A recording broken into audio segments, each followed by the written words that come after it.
So, dear Thầy, dear Sangha, dear friends, welcome to the session of question and answer. When every question you haven't answered at the retreat, you can all ask us, as long as it's not theoretical, something more practical. So first, let me introduce the panel we have. We are very glad to be sitting with you here today. Sitting on the far right is Sister Langim, otherwise known Sister Surangama from Surangama Sutra. Do you have an English name? No. She ordained the same ordination family with me. And next is the Sister Tam Mui, and Sister Samadhi. So any question about concentration, she can answer. Myself and Brother Pháp Khong, Brother Dharma Emptiness. So I guess the question about emptiness can be directed to me. Not necessarily. And on my left is Brother Pháp Mã, Brother Fulfillment. He's a technical monk in Buddhism, IT and all the other technical issues, you know. He's also the wonderful Dharma sharer about different things. So I heard that the children group has some kind of plan. They have some special question for us. So we can start with the question from the children first, and we have a wireless microphone that we can pass around to the people who are interested. And then after that we can take maybe 6 more questions, and we each will take turn to answer the question. And a good question doesn't have to be long, just to be concise and.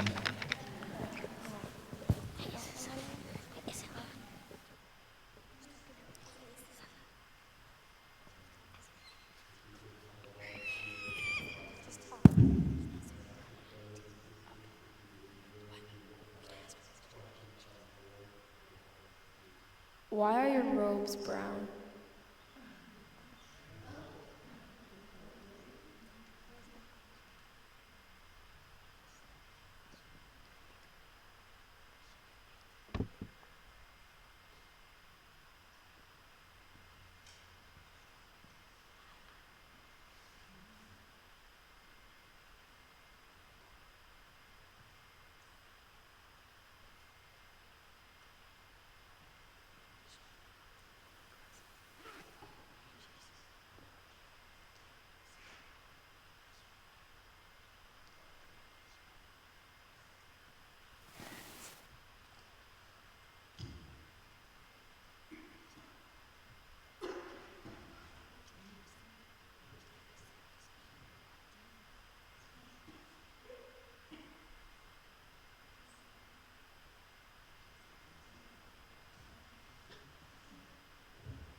Why do you shave your head?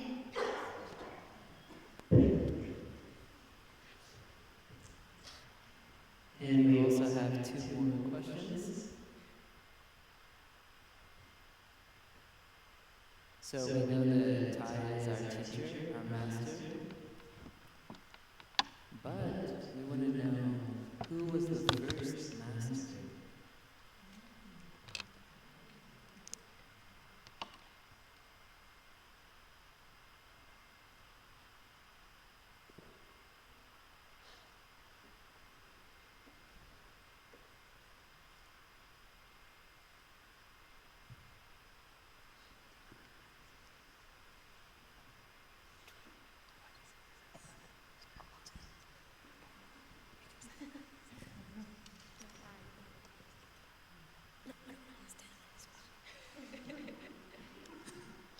Do zebras have black or white stripes?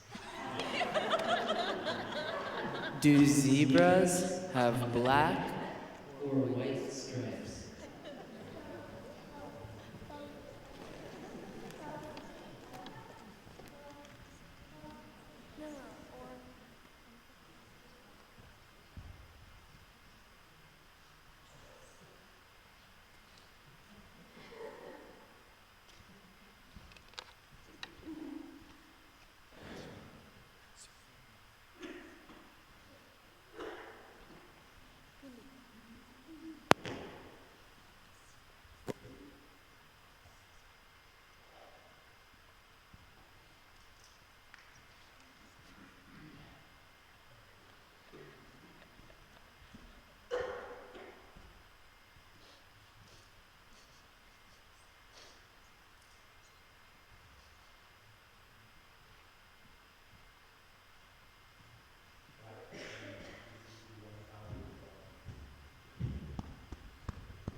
So, dear friends, I think we're going to try to answer the question of the children first, so they can go out and have children program afterward, and then we can have the teenage and adult ask question after.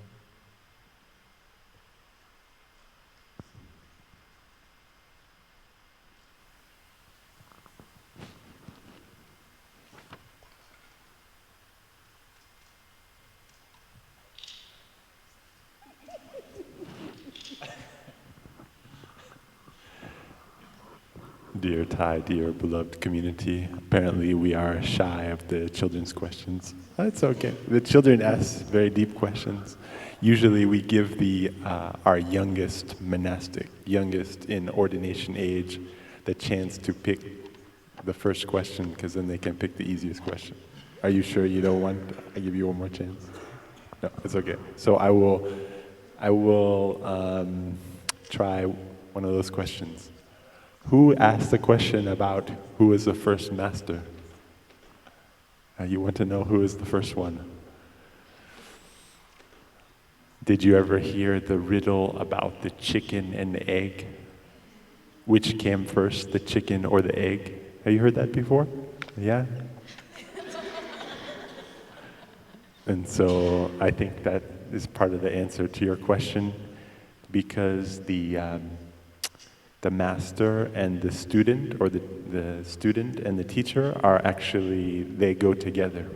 If there's no teacher, then you can't have a student. If there's no student, then you can't have a teacher. And the teacher is also in the student. So maybe the master that you're looking for is already in you. Is it possible? Could be?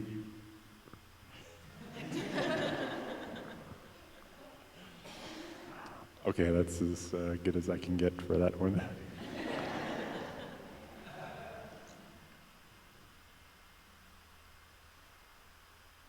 Okay, so I'm passing the microphone on, and maybe my brothers and sisters will add to that answer if they like to be more concrete.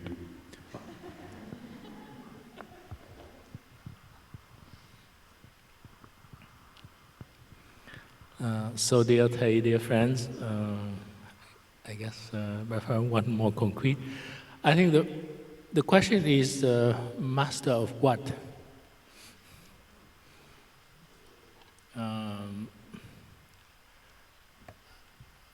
I think there's always somebody before.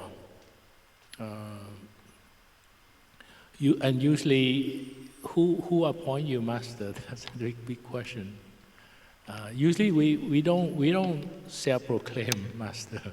I think somebody else mentioned something about teachers, things like But I would say maybe in the Buddhist tradition it would be Buddha Sakyamuni would be the first teacher. And of course he studied with several teachers beforehand. Maybe he created his own brand of practice from learning from other teachers. In Buddhism, we have Buddhist is made of non-Buddhist element, so we interact in many ways. So from that point of view, even the Buddha learned from other spiritual tradition, and some from his own insight. Mainly, we mentioned mindfulness, concentration, and insight. So the more we practice, we become we generate our own insight, and we become our own teachers. But it helped the practice community to help to transform our habit energy and to be able to see clearly, meaning have insight into your life, into your suffering, and share practice with others. And actually, when you share the practice with others, after a while, somehow at a certain point, people call you a master teacher. I suppose our teachers start very young and being a monk and study in Western tradition and start to translate book from French, English into Vietnamese. And slowly, the other monk asked him to teach. How he started to do like a young Dharma teacher. I want to leave some room maybe for the sister to answer some other question about brown robe, shaving head, any other.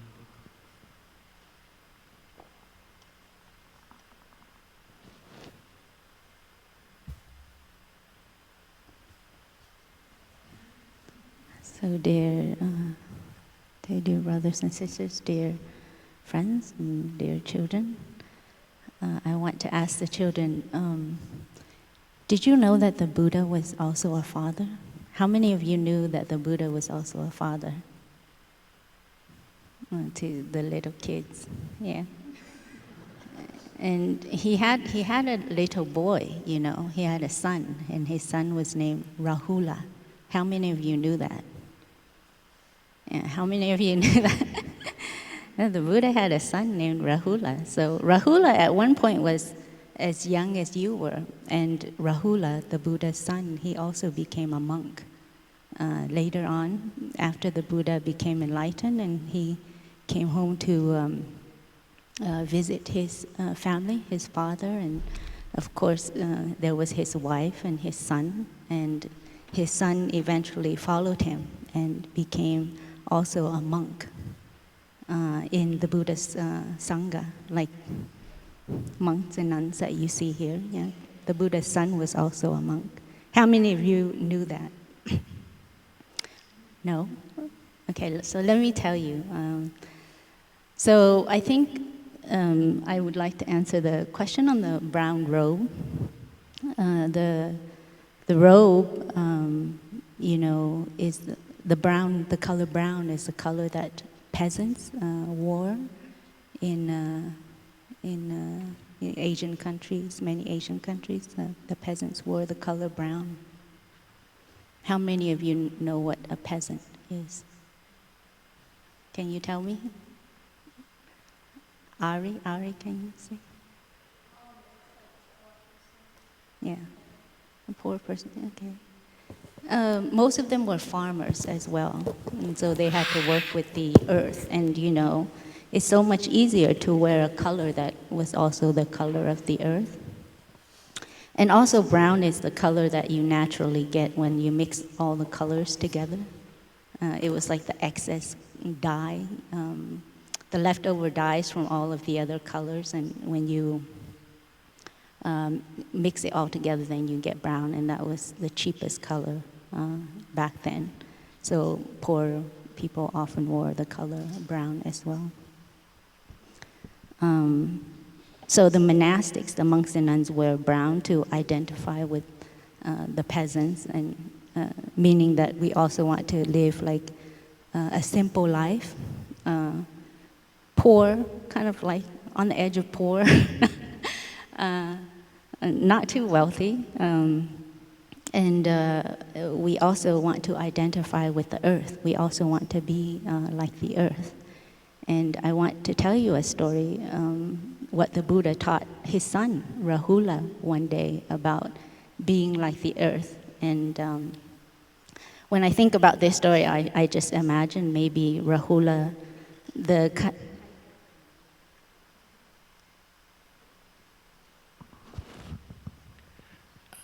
I think we run out of batteries.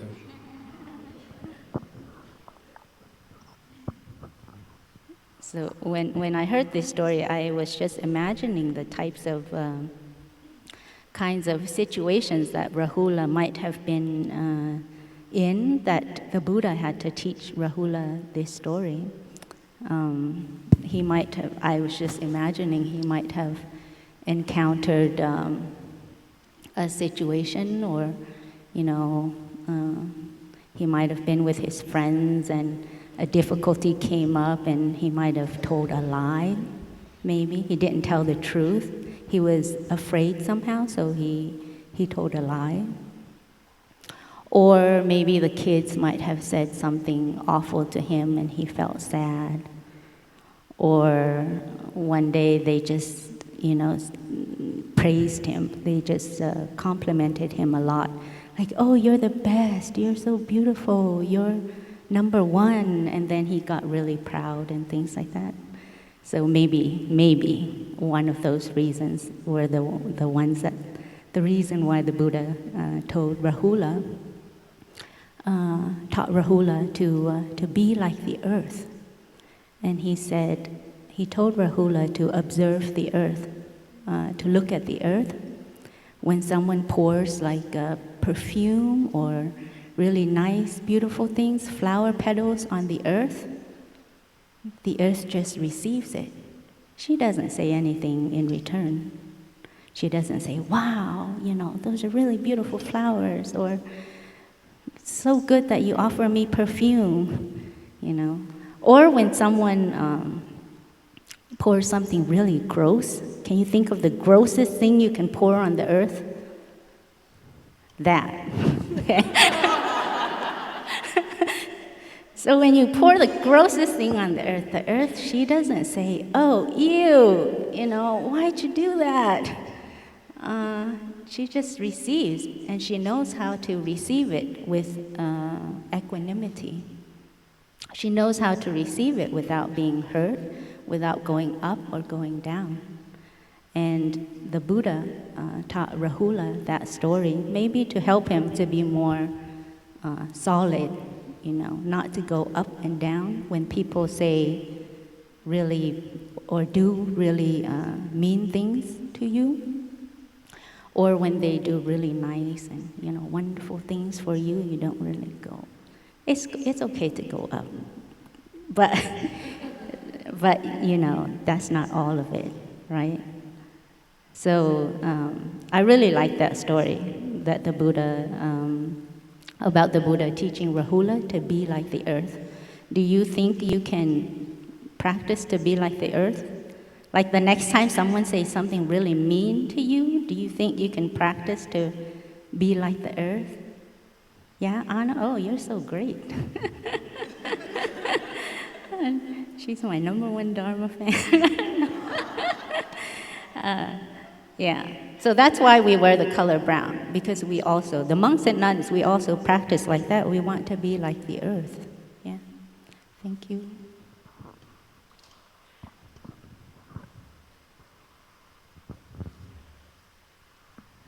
Dear Dai, dear Sangha, I think I'll go for the why do you shave your head question.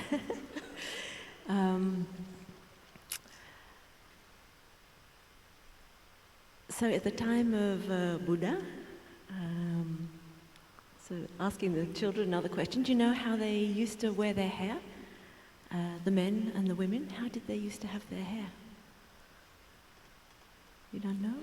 Yeah, it's very long. The men too, very, very long hair, so that they could look very beautiful, a bit like a pop star, you know?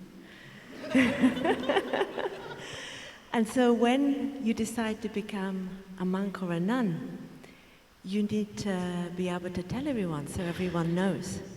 And a very good way of letting everyone know immediately is shaving all our hair off. And so that's why we do that. We don't have any hair so that everyone can see. And also, is there anything particular you can think about monks or nuns, things that we don't do that other people do? Do we live in families? Yeah, exactly. We don't get married, so we decide that the monks and the nuns, we just live as single people. We aren't going to get married and have children, because that's a very beautiful thing to do, but it takes up a lot of time. And so as monastics, we love the practice so much, we really enjoy it, that we want to put as much time as possible into practicing. And so if we were going to have to take care of children and a husband or wife, that would take up a lot of time. So we decide to live a celibate, it's called celibate life. And maybe another reason as well is for those of you with a lot of hair, I used to have a lot of hair, you know, big hair like this. It takes a lot of time to look after it. So not having hair, that also gives us more time to practice. And it means as well that if nuns are walking in the town, immediately the people who see them, they think, they are monastics, they are not looking for husbands. And the same way, the other way around. If the monks are walking in the town, all the ladies say, those are monks, and they are not looking for girlfriends. So it's very useful as a sign. Thank you.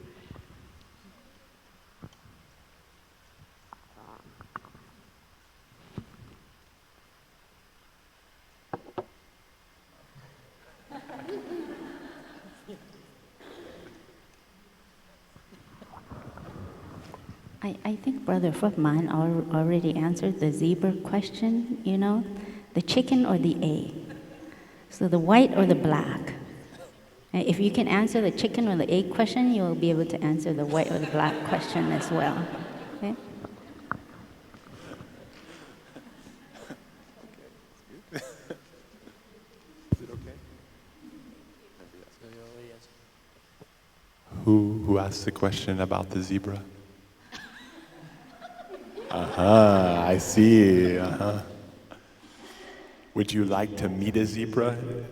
Maybe that's what you really want. Yeah, I think so. Me too. That would be nice. Or would you like to be a zebra? That might be nice too. No. You can imagine what it's like to be a zebra? Okay, you try in your meditation. And then when you imagine yourself as a zebra, and you really picture you're in the body of the zebra and you have 4 legs and you're very strong and you can run very fast, then you can ask yourself the question, what color are my stripes? Okay, that's good. Okay, and we'll get the answer like that. Okay, thank you.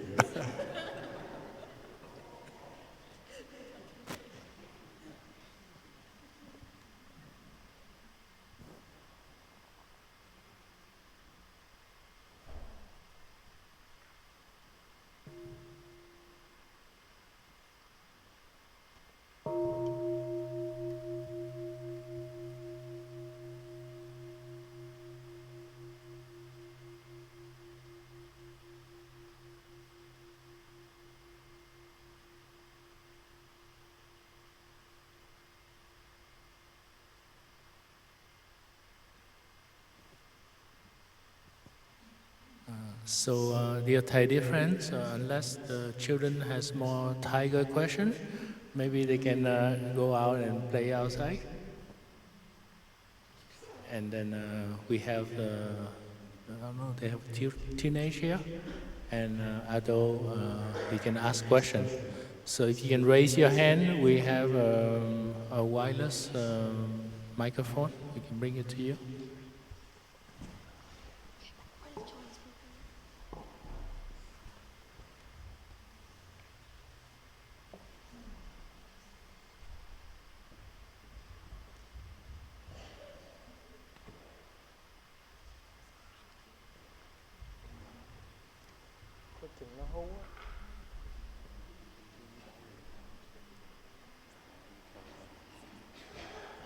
Nhờ Pháp Tại để thêm pin vô cái microphone đó, nó hết pin.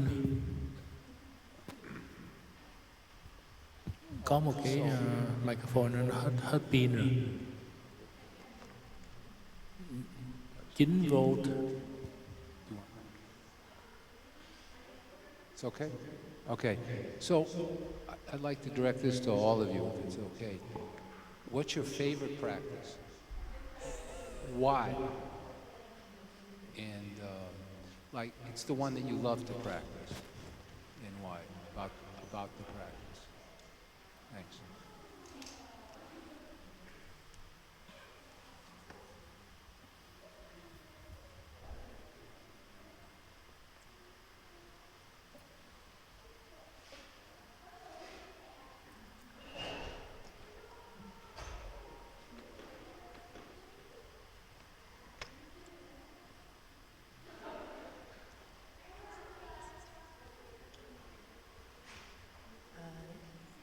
Dear brothers and sisters, I'm just wondering if you'd like to talk a little bit about the difference between craving and love.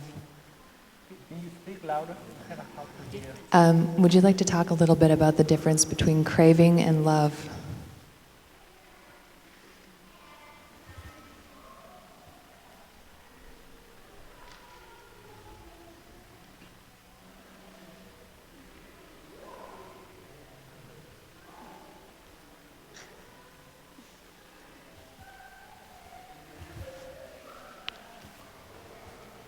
Dear brothers and sisters, so I have a question. When you're in sitting practice and you have, when you're in sitting practice and what if a good thought comes up, like like incredible insight, if that arises, do you still push that away, or do you kind of cultivate it? Like, you come to an insight about, your suffering or happiness or something that comes along in your life.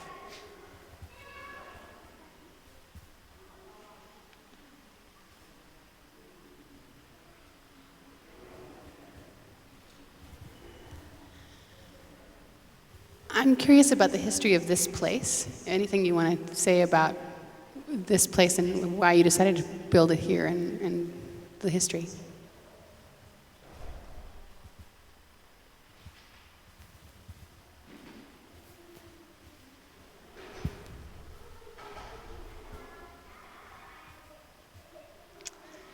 I'm curious if you have any thoughts about dealing with strong emotion. I know, obviously, coming back to the breath, but when you have an emotion that, like, it seems impossible to stop, is there anything, that you can do before you sit to meditate or something to sort of take an intermediate step to try to work with that emotion? Oh, I'm sorry. Sorry. Any advice on dealing with strong emotions?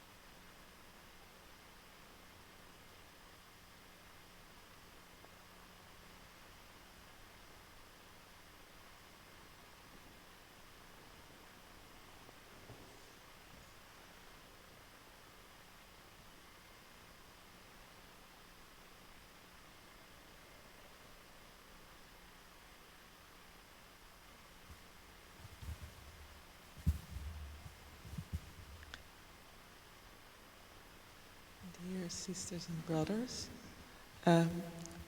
would like to ask what advice can you give to increase the time of concentration?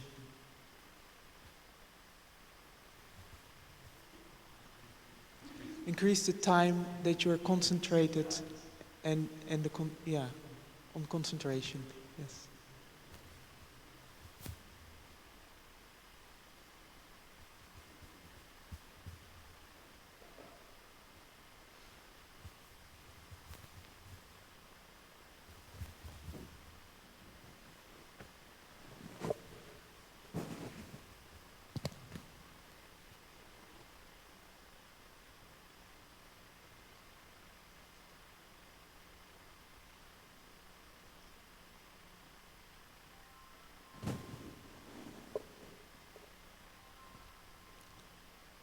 So, dear Thầy, dear friend, we have a sixth question now. So maybe we can try to collectively answer to that question first, and we see we have time for more questions later.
Dear Thai, dear Sangha,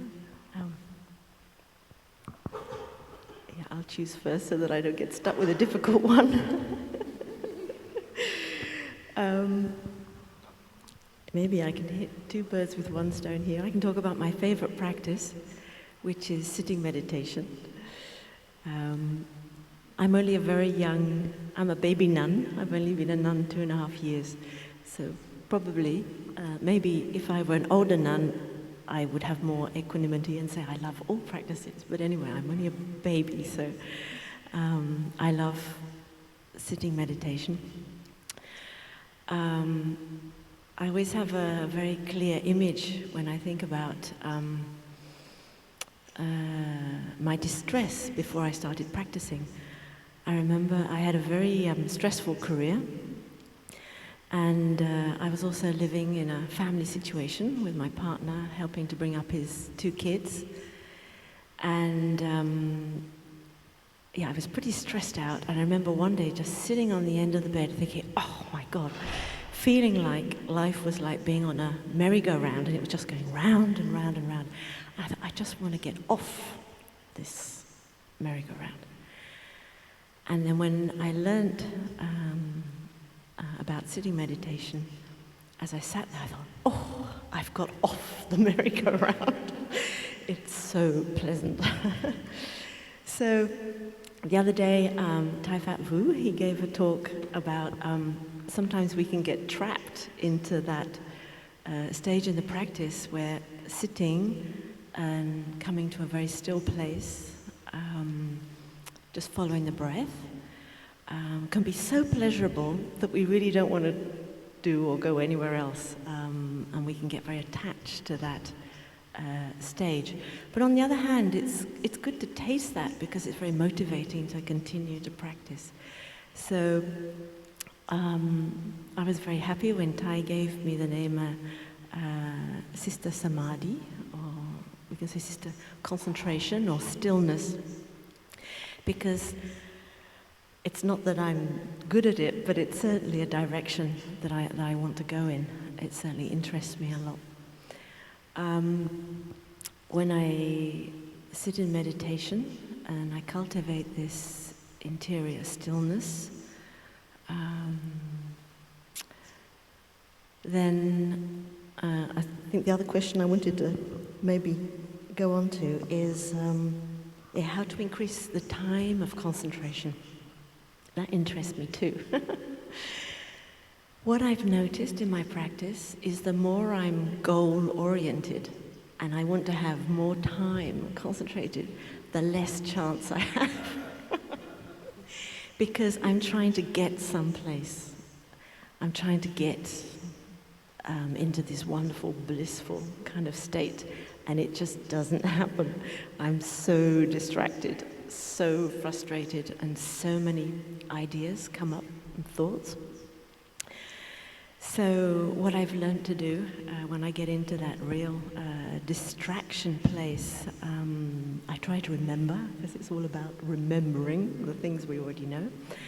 I think, where am I trying to get to? You know, I'm trying to get after a certain state, and I do my best to let go of that. And the way I do that is by doing my best to accept that I'm in a very choppy place. I have this image of myself, not at all like a still mountain lake, but of a very agitated sea, and all the waves going up and down, up and down, up and down. And I sit there and I think, I'm feeling very choppy. And so I just sit there and I breathe and I just feel choppy. I allow those waves to go up and down. And I sit with my choppiness, my choppy sea. And very often, a miracle occurs. I find myself very, very concentrated. So I think that's what I've learned. And of course, I have to relearn it over and over and over again to let go of trying to get somewhere. Something that our Shumer Hua Nhin, our older sister in the back, something she said the other day really touched me. She was talking about samatha, the stopping and the stillness, and also the deep looking. It is if we just stay with the samatha, we just fall asleep. And I thought, that's absolutely true. When I'm too attached to wanting to sit in this blissful state, I often do get very sleepy and eventually get distracted or sleepy. But in fact, when I start really deeply looking into some difficulty in my life, I can sit for a very long time because I'm so concentrated on what's going on for me in my body, my emotion, my thoughts. I'm really with it, and concentration is born because I'm so interested in that, in the subject of transforming my suffering. So I hope that helps. Thank you.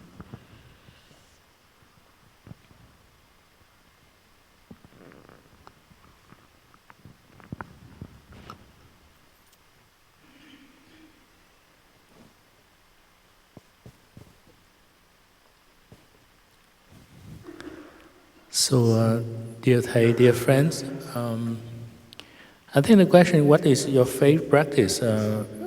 Every monastic has his or her own favorite. I think for me is swimming, but I don't get a chance to practice as much. The reason why, because you can improve your concentration a lot, and you exercise at the same time, and you don't talk when you swim. And you have to regulate your breathing a lot, because between the gulp of air and putting your face in the water, you have to time it properly. And it's very relaxing, because when you get to the mood, you can swim long distance, and it's a good meditation for me. But when I'm not in the water, which very often, then I enjoy walking meditation, strolling, walking slowly and enjoy the scenery, and of course being aware of my breathing and my mindful step.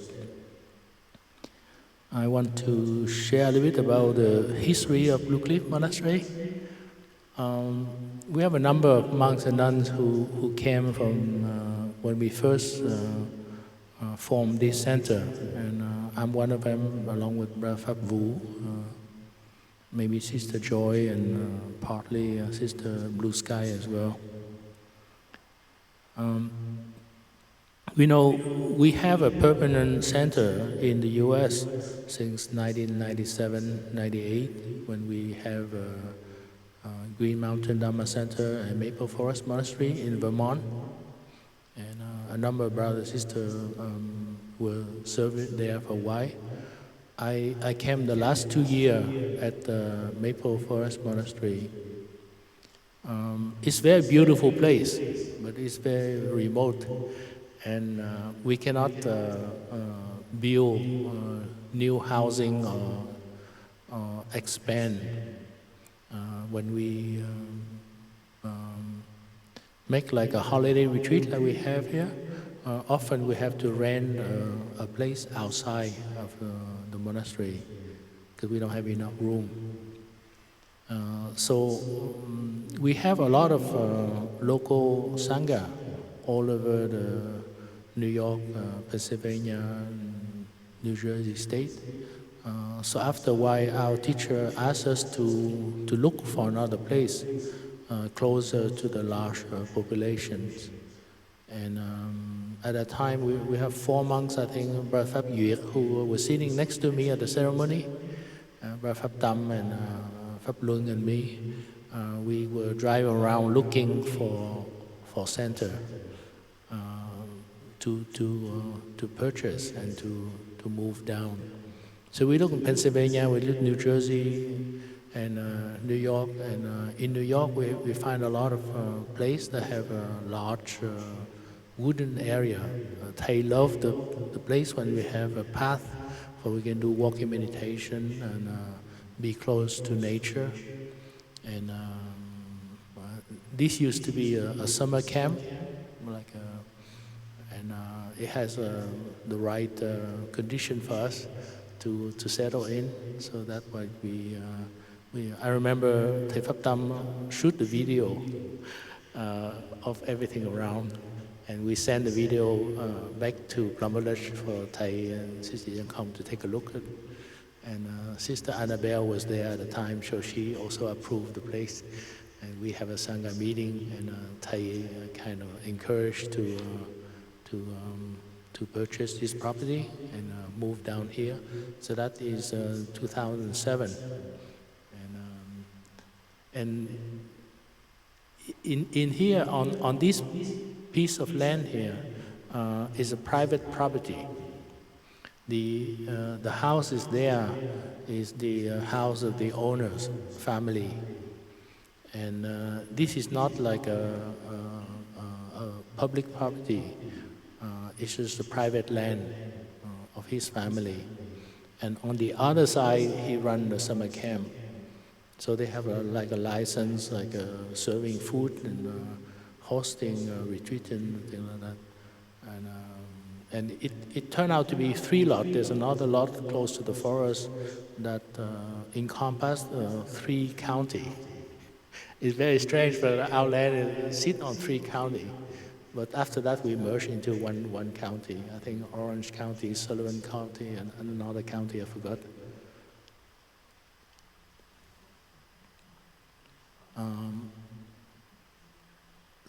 The name is we used to have a Green Mountain Dharma Center because they have a green mountain in the Vermont, New Hampshire area. So we moved down here. They thought about we have a Shangwang Kang cliff, which is very beautiful, very long around the ridge here. And you can come to Sam Point, you can see the beginning of that Shangwang Kang mountain. So they called a Blue Cliff a monastery in remembrance of the Blue Cliff record. There was an anthology of Kung An in China, and there was a famous monk who compiled all those Kung An, like what is the color of the stripe, 0 color, that kind of thing. Those kind of Kung An questions. So it became famous. They call Blue Cliff Records. so that in those days people practice improving their concentration and rich enlightenment by study the Kungan and sit meditation and meditate on that until they break their thinking mind. So that's how we got the name of Blue Cliff Monastery.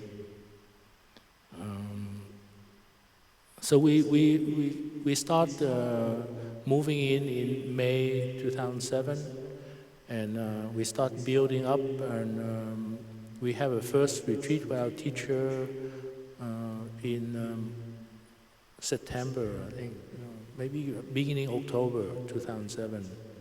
And I remember that time when we moved here, we set up a big circus tent. And this meditation wasn't built yet at that time. The retreat was called Sitting Under the Autumn Breeze. But it's the second week of October. It turned out to be so cold that people say they're sitting under the autumn freeze.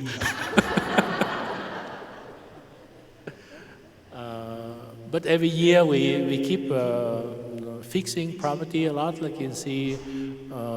In the early day, except the Harmony Hall and the house of the owner, the other place, they serve only the summer, and they close in the winter because they don't have a lot of insulation.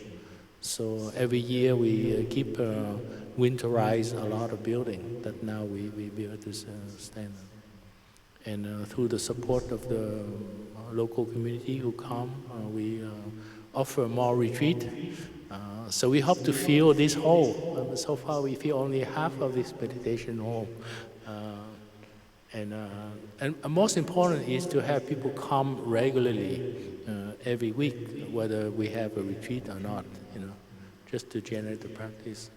And we used to have a smaller number of monks and nuns, and now we're very lucky. We have about maybe 17 monks and maybe 17 nuns. And we're lucky that we also ordain like 5 monks, novice monks from Blue Cliff Monastery. We have ordination in Plum, but they came as aspirant and they practice here and they ordain with us and practice with us. And we're looking for more aspirant if you feel like shaving head or wearing brown robe. Thank you.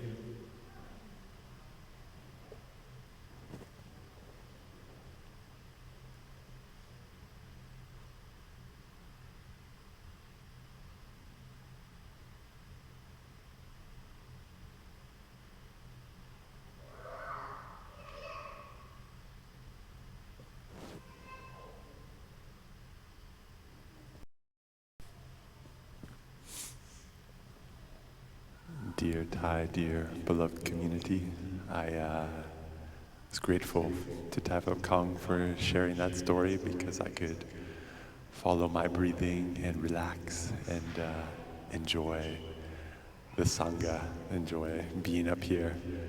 But now I feel nervous again. It's okay. I'm breathing and I feel that it's a very precious moment, and so I guess that's my favorite, is back to the present moment with the breath and really touching it as a miracle and as a. I really like what Thai shares, that it's a legendary. And I've been reflecting on that, and to me a legendary moment is the moment that you know that in 10 years or 20 years or 30 years you will look back and you will say, oh, that was the moment when David asked a question about what is his favorite practice. And I think you can do that with every moment, but you have to stop long enough to really touch all the elements that are there and see how it's very unique. It's a unique, and because most of the time we feel it's kind of boring, and maybe lunch will be better. Maybe at lunchtime I will be able to get in touch with the kingdom of God, or the food will be very good. But if we look and we stop and we see, the question and answer session, maybe it has what I'm looking for, and this is the only moment that I need right now. So I'm trying to practice that myself and relax. And I also like the question, which is the difference between craving and love. I feel that's a very deep question, and it's a lot of my own personal toward the practice and monastic life, because I think I was very confused about the things. And remember ordained, and we had a question and answer session with the young adults, and it was Brother Fapte's sister.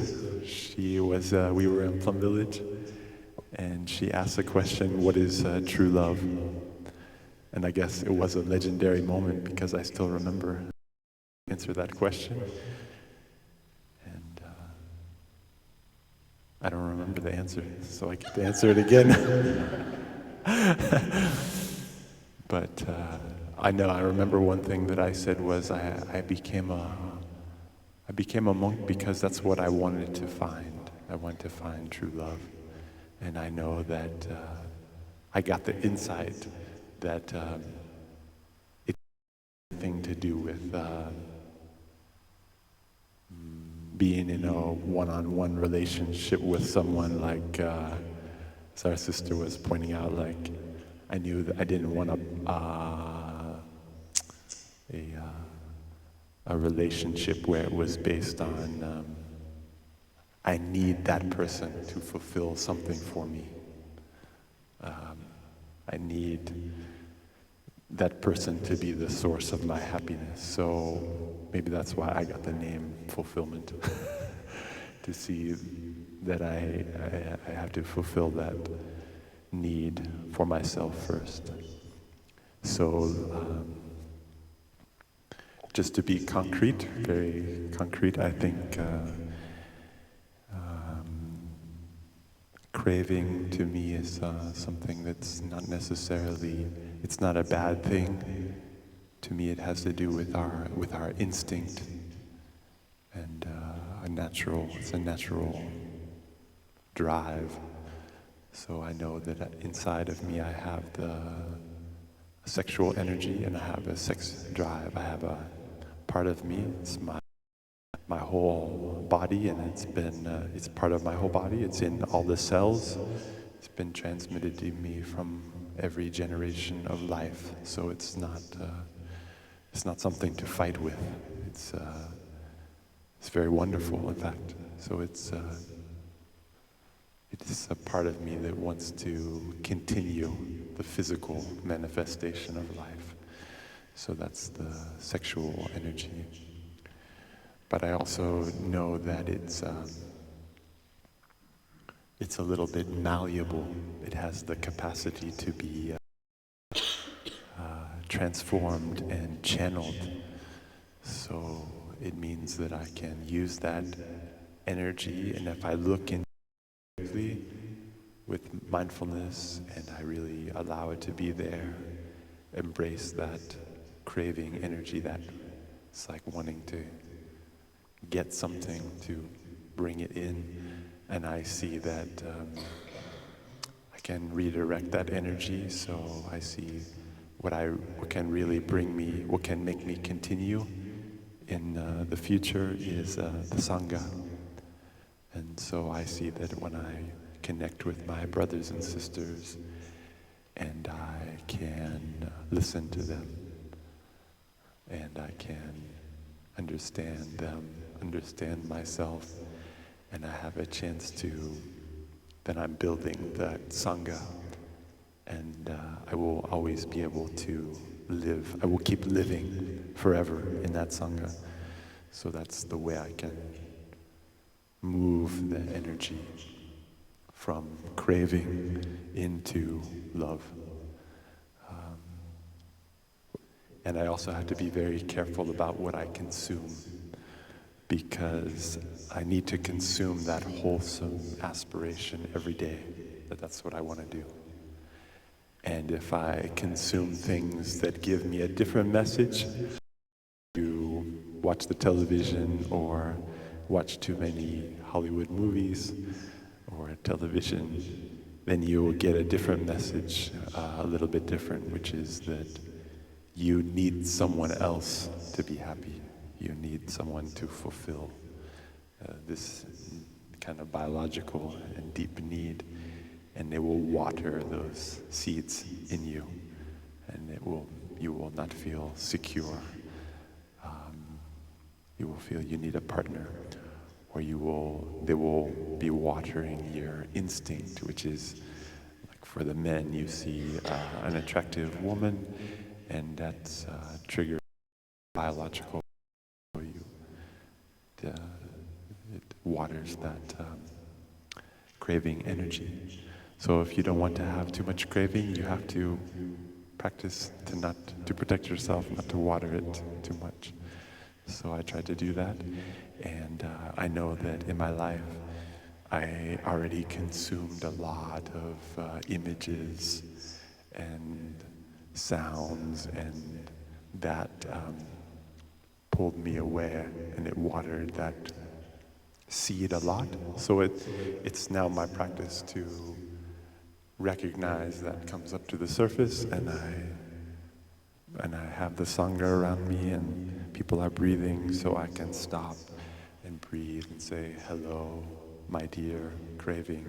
I know you want to water that to get some pleasant, it can be a very pleasant sensation. All those craving energies, they make it good on a certain level, like physically, because it's just our feedback mechanism.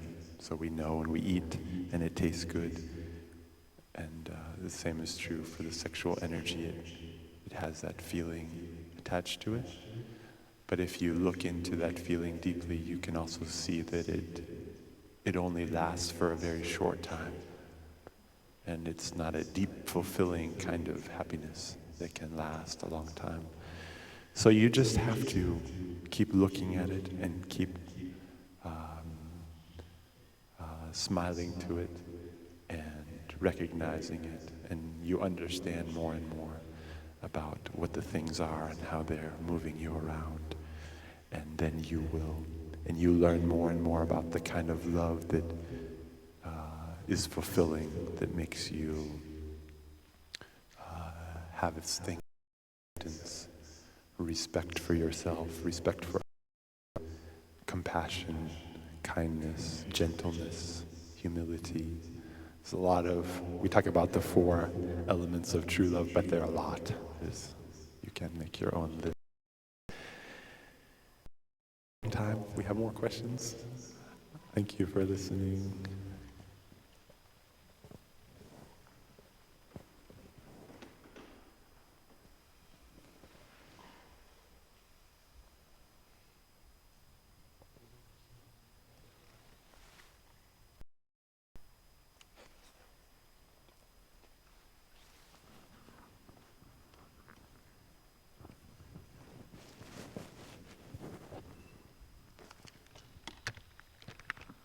So, dear Sangha, I believe Brother Fahman, in answering question number 2, had already answered number 3 and 4. 1, 1, 2, 2. The song we sing. Like 2, 3, 4, I guess. So like Tay was sharing, yesterday in his Dharma talk about the practice of diligence. When the good seeds come in us, when the pleasant good seeds come up in us, we want to keep them there as long as possible. And that will strengthen the base. That will strengthen that seed in our stored consciousness. And when a good seed has not yet manifested, we try to do everything we can to water the good seeds in us to help it manifest. And so the opposite is true with the unwholesome seeds. When we try our best to change the CD, Tai said we have many, many CDs. We don't have to be stuck with one. And when they haven't come up yet, then we try our best not to water so that they don't come up. The principle is whether they are manifested or unmanifested, we recognize. So when they have manifested, we recognize they have manifested. When they are unmanifested, we recognize that they are not yet manifested. And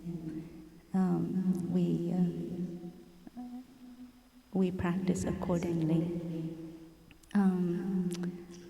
So it's something like Brother Fadman shared as well. When that craving or that love, the strong emotion comes up, we practice to just say hello to it. I think it's very important for us to not be afraid to encounter ourselves. Very often some of us are even afraid to be with ourselves when we are happy. Because when we're happy, then sometimes guilt comes up, for instance, especially if you have your loved ones who are suffering around you. You're not even comfortable with being happy.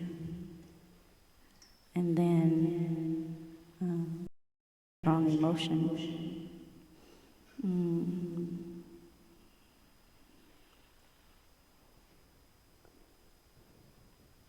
It doesn't fit with the idea of being a solid, grounded, strong, independent, self-reliant, self, whatever person. So then we kind of, don't want it to be there. And we want to be another kind of person. So I think the practice of just saying hello to what has come up is very important. It's the practice of encountering ourselves, meeting ourselves. And that's very important. And I think with strong emotions, you need only one experience of facing your strong emotion, allowing for it to be there, embracing it like Tay often says, holding your anger like a baby. Or it could be another strong emotion, loneliness, despair. Holding it like a baby, it doesn't matter what other people think, all your ideas about how you should or should not practice, all of everybody else's ideas about how you should or should not practice, own ideas about how you should or should not be, or everyone else's ideas about how you should or should not be. All of those things should not matter when you are just holding your anger or your suffering, your loneliness, and just meeting your fear, and just having the one experience of being with your fear, recognizing its nature, I think is enough to open the door for you to encounter all your other strong emotions in the future. At least that was my experience with my own strong emotions. Encountered the practice, and I often tell my sisters about how I dealt with fear of ghosts when I to Plum Village, for instance. Because, you know, I grew up in America, every street is lighted. And to France, Plum Village, the countryside, no street lights, you know. Even the buildings don't have floodlights on the outside. If the, you know, if everybody turns off the lights in their rooms and you have no light, except for from the stars or the moon, and my eyes, I don't think it was well adjusted to darkness at that time.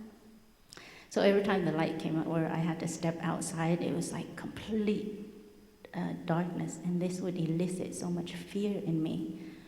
And I had so much fear that it was difficult to walk, you know, because it was very gripping, the fear that came up. And, you know, thanks to the practice of mindfulness, of mindful breathing, of just stopping, being with my fear,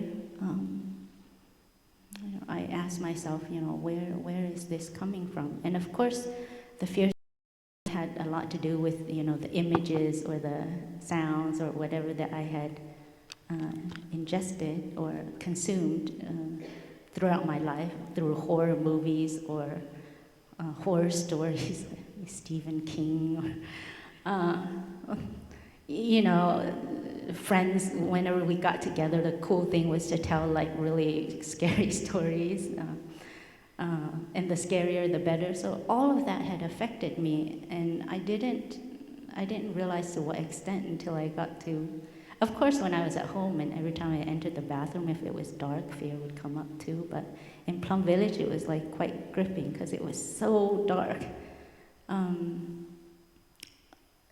But slowly, I learned to recognize, okay, this fear, you know, the darkness is triggering all of these memories in me, and what is there at the present may not be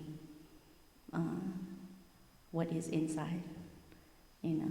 So I try to just stop for a moment and to kind of feel my surroundings, even, and to recognize, is there really something in this darkness that will harm me? Is there something in this darkness that will come and like stab me or walk through me or whatever, so many horror stories. And always it was no, you know. I took another step, no.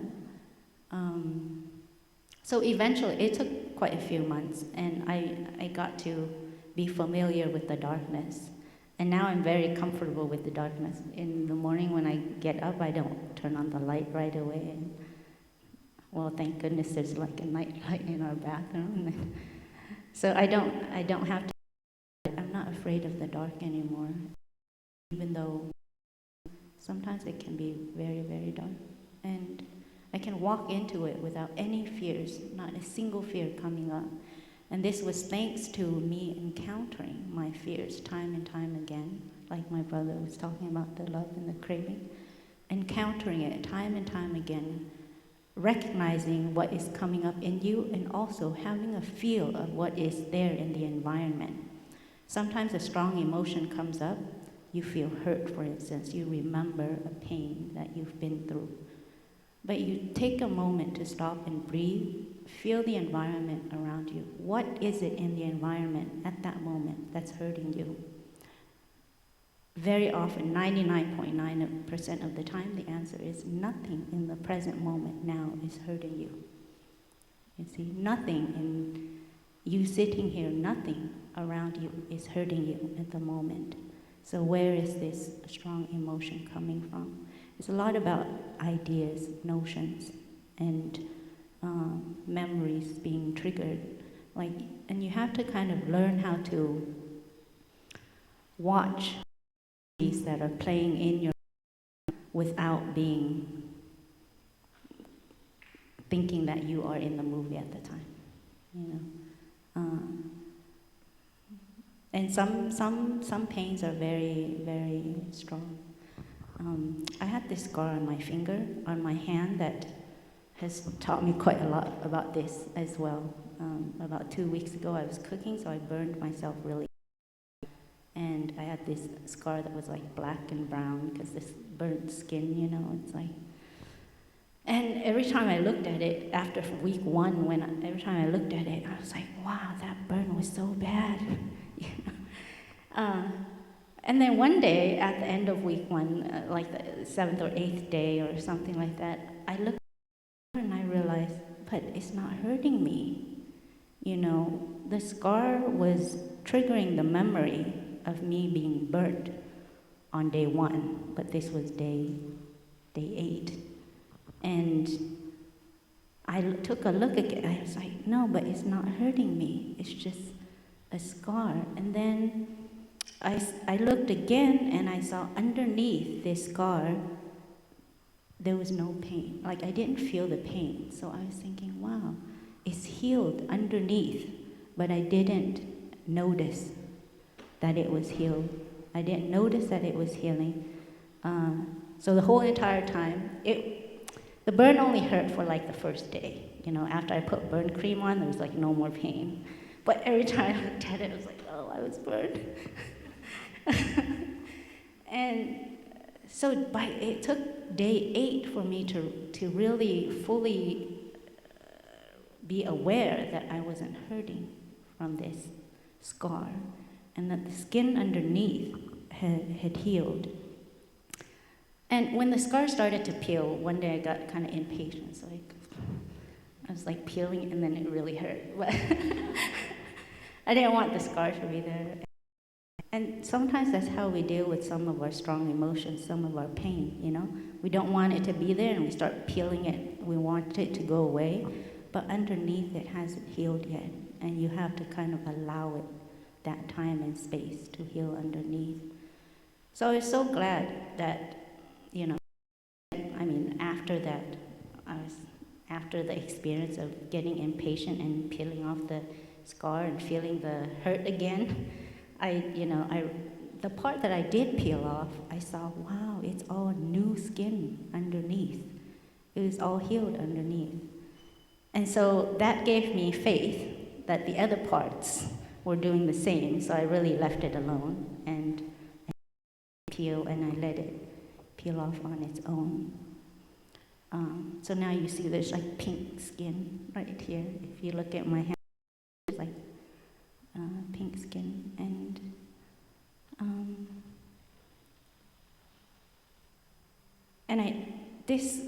I was thinking about this a couple of days ago, and I realized that sometimes I don't keep up with myself.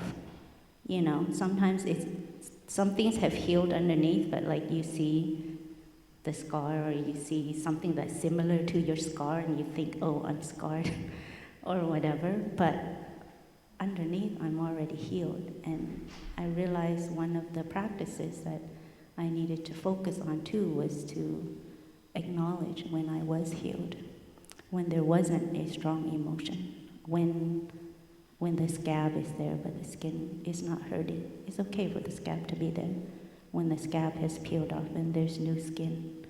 And I think that's pretty much the practice of mindfulness, being aware of, yourself in the present moment, your present state, your present surrounding, and having that good correlation with what is going on inside and around. Is it matching up? And when you're able to answer that question more and more, you discover I find that I'm much more new than I think, like learning how to keep up with myself. My lesson for this week. Thank you.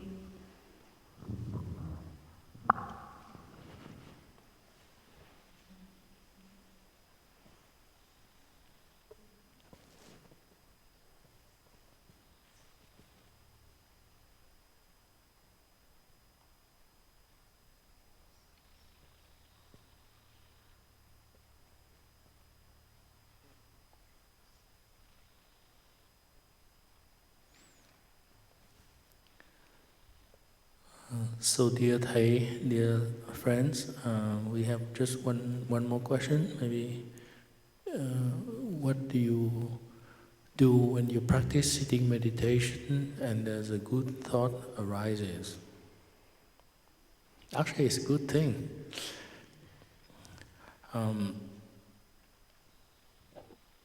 I think when we are sitting meditation, we just follow our breath and our body and be aware of our mind and what the thought is floating by. I think sometimes I do have some good thought coming up when I sit in meditation, but I just take a mental note and I just let it float by. Because it's kind of strange to get a notebook, write something when you sit in meditation. I think we treat good and bad thought equally, just like Sister Wang Yim shared the other day in the Dhamma talk. There is sometime in the sitting meditation we can do visual sitting or wishing well meditation as a practice. It's possible to do that too. Like say, may you be well, happy and healthy. Body be well, happy and healthy. So it's possible to devote the certain practice of sitting meditation to do that. But a lot of time we really learn how to know ourselves, to really follow our breath and be alert to what's happening in the 4 areas of the breathing sutra, the body, what's happening in the body, the feelings, what's happening with our feelings. They mention strong emotion, weak emotion, and so on, and then have a more concentration and learning how to be friend with our mind, with our thoughts. So through practice, every day we get used to, then we generate good thought as a regular practice. So I think sometimes you can think about, okay, where does the good thought come from? What brings it up? But you don't have to stay attached to that good thought. To let it go and to just and at the sitting. And sometimes you can investigate more about why that is a good thought and what brings the good thought. And maybe you might want to generate the good thought again, depend on whether that cause is favorable for you, that you like to generate more good thought about it. I think I want to share a little bit about that thing, the question about increasing the time of concentration. I think it's not so much of the time of concentration, but it's more of, for me, it's like a bandwidth of concentration. We have a lot where we do samadhi of one action. So when you eat, just eat. You develop fully attention. When you walk, just walk. When you wash the dishes, just wash the dishes. However, I think we live in a group, we live in a retreat, for example. So let's say you have 30 people lined up behind you to wash the dishes, and you say, okay, I'm going to do one action, and I'm going to gently rub my bowl. I'm going to take 15 minutes and then you totally ignore everybody around. And often I find myself a lot, you need to position yourself to see what is your relationship with the rest of the Sangha. Sometimes I call that situational awareness. For example, I see sometimes there's some friend, he was standing in front of and he will engage in conversation. And it could be a very interesting conversation. However, you're in front of the entrance, so you block from everybody coming in and out. And sometimes that be called, I think the French call the word sans-gêne. I'm not sure what's the word is. Not thinking about other people. But then you don't have to break your concentration in order to do that. So it depends on what you direct or focus your attention to one person, one object, but also you still have concentration of all the things around you. And this is something for me, is my practice too. You can really devote a strong concentration in one thing. People told one-pointed mind type of thing. But also you are not totally ignorant of what's happening around you.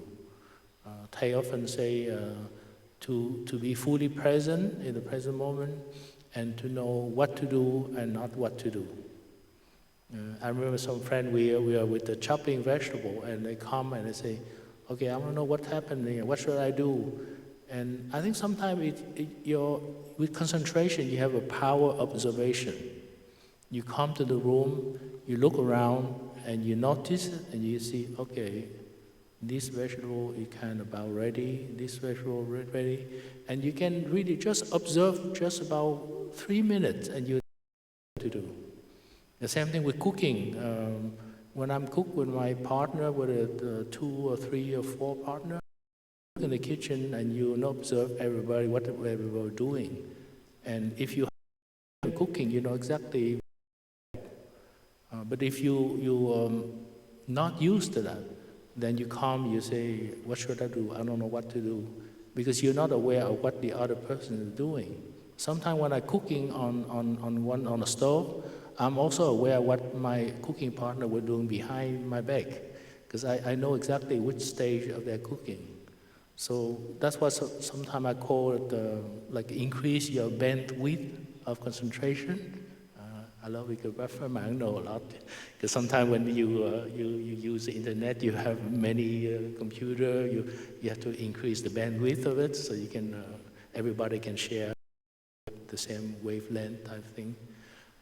So I think to me, it's not just to increase the time concentration, but also to have a surrounding peripheral concentration beside just being one object with one mind things.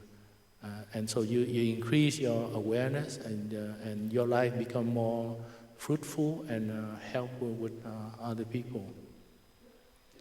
So dear Thầy, dear Sangha, I think we answer all